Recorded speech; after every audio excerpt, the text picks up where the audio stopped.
Hi everyone, very good morning to all of you.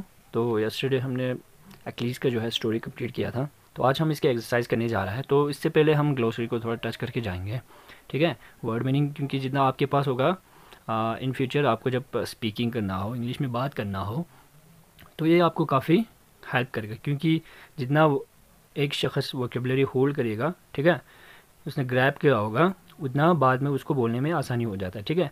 तो चलिए vocabulary start करते हैं। तो पहला है मिथोलॉजी। मिथोलॉजी क्या हो गया?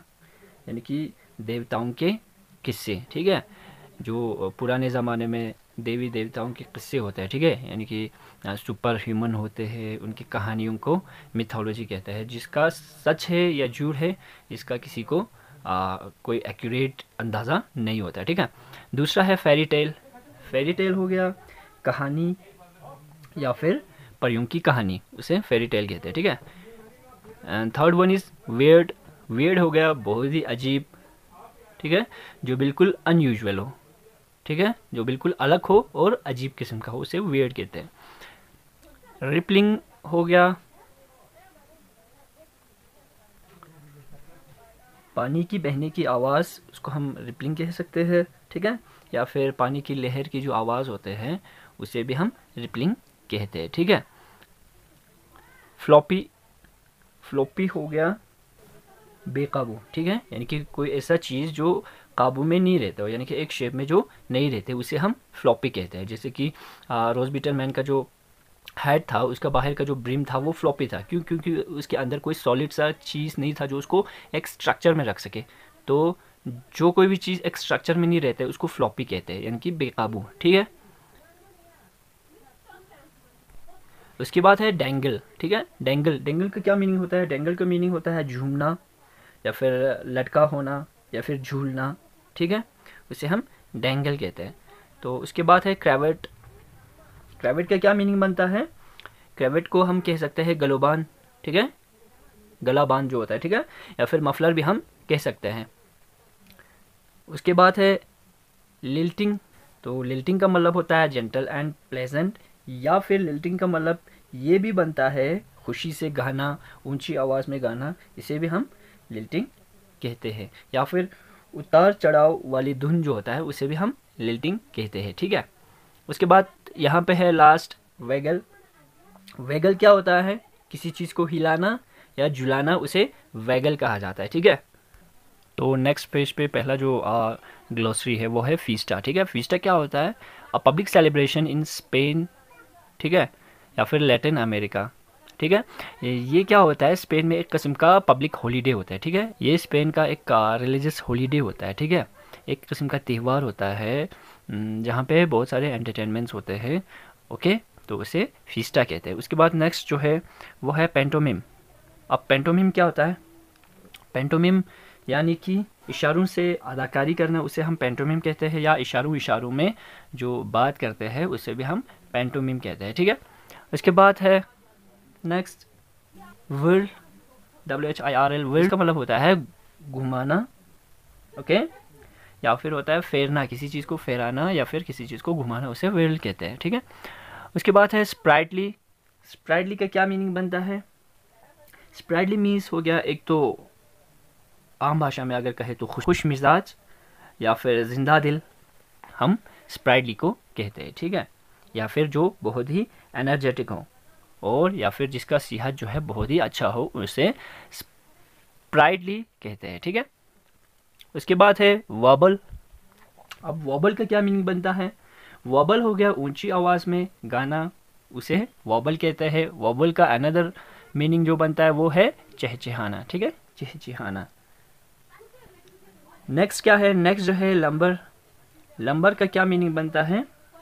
लंबर का मीनिंग हो गया अजीब तरीके से धीरे धीरे से चलना, ठीक है, वो हो गया लंबर। अब इसी लंबर के ER जो है यहाँ पे अगर आप AR लगाएंगे, ठीक है, सेम, ठीक है, प्रोनाउंसिएशन सेम ही रहेगा। अगर यहाँ पे A लगाएंगे तो फिर से लंबर ही बनेगा, ठीक है। और उसका मीनिंग क्या बनेगा उस टाइम? लंबर हो गया रीढ़ की हड्डी, ठीक है, जो हमारा डेस्क होता है लोअर बैक में, उसको लंबर कहते हैं, ठीक है। तो उसके बाद है रिगल। रिगल क्या होता है? रिगल का बहुत सारे मीनिंग निकल सकते हैं। एक है इसका हम शानदार इसको कह सकते हैं। दूसरा होगा इसका शाही, ठीक है, बादशाहों की तरह, ठीक है। और तीसरा हम कह सकते हैं शाहाना अंदाज, ठीक है, जो बादशाहों का ये होता है, ठीक है, उसे हम रिगल कहते हैं। तो लास्ट वन है हमारा रिस्पाइट। तो रिस्पाइट का मतलब है कुछ वक्त के लिए आराम करना या आराम मिलना, या कुछ वक्त के लिए सुकून पाना, या फिर इसको हम वक्ती सुकून या फिर वक्ती आराम भी कह सकते हैं। इसी के साथ ये ग्लॉसरी वर्ड मीनिंग्स जो है हमारा ख़त्म हो जाता है, और उम्मीद है कि आप लोग इसके बहुत सारे फ़ायदे लोगे, क्योंकि ये आपको आपके अपकमिंग फ्यूचर में आपको बहुत ज़्यादा आपको हेल्प करेगा। जितना आप वोकेबुलरी होल्ड करते हो उतना आपका इंग्लिश स्पीकिंग जो है इजी होगा, ठीक है। तो चलिए अभी क्वेश्चंस करते हैं, ठीक है। Writing in the text. तो पहला क्वेश्चन जो है, how was the rose beetle man dressed. Rose beetle man का जो ड्रेसअप था वो कैसा था, ठीक है। मैं आपको पढ़ के सुनाता हूँ, ठीक है। सबके दिमाग में यही आया होगा कि उसने एक टोपी पहना था जिसका फ्लॉपी ब्रिम था, फटे हुए कपड़े पहने थे, लंबा सा कोट था, एक ऐसा ट्राउज़र था यानी कि जिसके जो बहुत ही लूज़ था, और जो उसने लेदर के शूज़ पहने थे उसके ऊपर वो पहुंच जाता था, ठीक है। तो सबके माइंड में यही आते होंगे, लेकिन मैंने कुछ आंसर बनाया है तो मैं आपको पढ़ के सुनाना चाहूँगा। The rose beetle man's dress was eccentric and fantastic at the same time. He wore a tattered shirt with a trouser which was patched all over, ठीक है, a white hat on his head with floppy brim and a remarkable blue satin cravat wrapped around his neck, ठीक है। गले में जो उसने गलवान पहना था उसके बारे में जिक्र हो रहा है, ठीक है। A shapeless, long and dark coat which was patched like his trousers, ठीक है। एक बड़ा सा कोट पहना था उसने जो उसके ट्राउजर की तरह फटा हुआ था, ठीक है, फटा हुआ था, सिला हुआ था। And pocket bulged out mainly due to the weird stuff which he used to carry with him। और उसके जो जेब थे, ठीक है, पॉकेट जो थे वो बाहर की तरफ निकले हुए थे, फुले हुए थे, क्योंकि उसने बहुत सारी अजीब-व-गरीब किस्म की चीज़ों को जो है उसमें अपने साथ रखा था, यानी कि जेब में रखा था, ठीक है। All these things were paired with a pair of leather shoes with tips of the toes inverted upward। और इन सब के साथ लास्ट में उसका क्या था, एक लेदर के शूज़ पहना हुआ था, ठीक है, ओके, जिसके टो वाले जो है वो ऊपर की तरफ खड़े हुए थे, ओके। और वहाँ पे उसका ट्राउज़र भी कभी कभी ढीला होने की वजह से वहाँ पे पड़ता था। तो ये इसका आंसर है। तो सेकंड क्वेश्चन क्या है, how do we know that the rose beetle man cared well for his pets. हमें कैसे पता चलता है कि जो रोज बीटल मैन है उसके पास बहुत सारे पेट्स थे, वो अपने पेट्स का अच्छे से ख्याल रखते थे। तो इसका आंसर है, the rose beetle man had polished the shells of the tortoises and he had decorated their front legs with little red balls, ठीक है।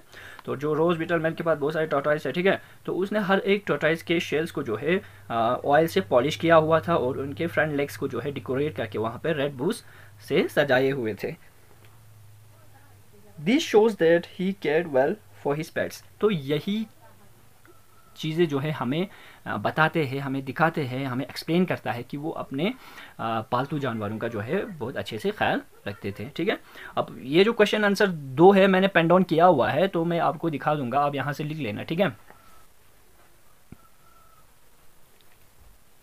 ये जो क्वेश्चन आंसर मैंने पेन डाउन किया है तो मैं आपके लिए मतलब डायरी पे मैंने पेन डाउन किया था, तो आप यहाँ से पेन डाउन करके अपने फेक कॉपी पे लिख लीजिए, ठीक है। तो अच्छे से यहाँ पे देखिए, मैं इसको फोकस करने की कोशिश कर रहा हूँ, ठीक। और सेकंड का question as well as answer मैंने अपने डायरी पे लिखा हुआ है, तो यहाँ से आप इसका स्क्रीनशॉट ले सकते हो, या फिर इसको आप बाद में भी जिस तरह से लिखे आप लिख सकते हो, ठीक है। तो आज के लिए ग्लॉसरी और 2 क्वेश्चंस काफ़ी है, ठीक है। कल हम बाकी के क्वेश्चंस करेंगे, ठीक है, जब क्वेश्चन आंसर्स का ये पोर्शन जो है ख़त्म हो जाएगा। इंशाल्लाह हम ग्रामर अच्छे से करेंगे। तो आज के लिए इतना ही, उम्मीद करता हूँ कि आप लोगों को अच्छे से समझ आएगा। Thank you so much.